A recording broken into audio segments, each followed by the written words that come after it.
Mukti could be defined in various ways. The general definition which I give for Mukti is the liberation of senses. Now, when you see, you do not see without the interference of the mind. If you can see without the mind interfering, that is Mukti.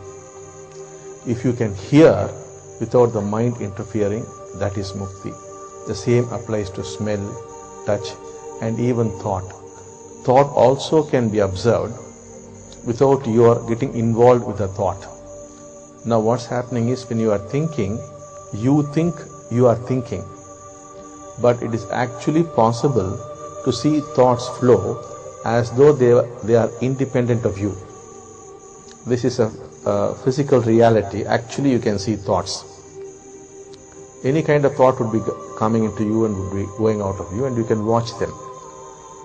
So this is the state of Mukti, that is the complete liberation of the senses from the control of the mind. It's only such a being who is actually living. Wherever the mind is in control, you are not living. When the mind is not there, then you are actually living. That's why when people ask me, what is the purpose of life? My answer is, if you are living, you won't ask the question. The purpose of life is to live. What does that mean? To live the life of the senses. The senses must be independent and free of the mind. Now what's happening is, you are not at all experiencing reality. Reality to you is what is flowing through the senses. Now all the time you are interpreting whatever data is coming into you. You look at a tree and you say it's a big tree, small tree, green tree, mango tree, this, that. All the time comments are going on. When you sit down to eat food, you're not eating food. You start worrying about your office or your family or this or that, or comment on the food itself.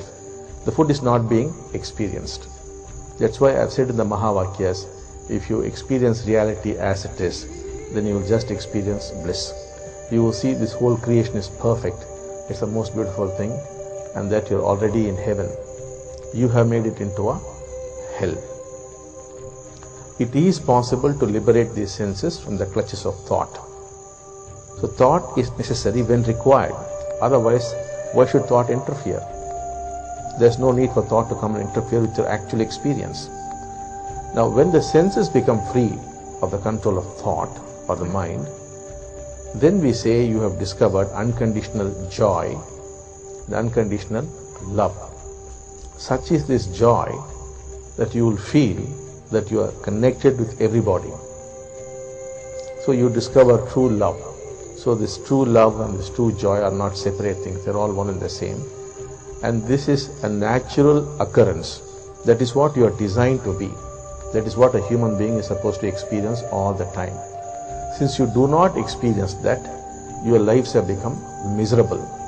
And to escape that misery, you have created various escape routes through which all the time you are escaping from your misery, which misery itself is because you are not experiencing reality. So that is why people take to alcohol or to drugs or sex or whatever that is, because otherwise what is there in your life, it becomes meaningless. So the whole attempt of this movement is to help you experience reality as it is. When that happens, you discover unconditional love and unconditional joy. You feel connected with everything and everybody. You do not feel you are a separate individual. You do not live for yourself alone anymore, because the yourself has become everybody. You live for the sake of humanity. This is not a concept or some imagined thing. This is a day-to-day reality once you become enlightened or you become a mukta. And thousands of people have already got into this state. And even right now there are a few people sitting here who are in this state.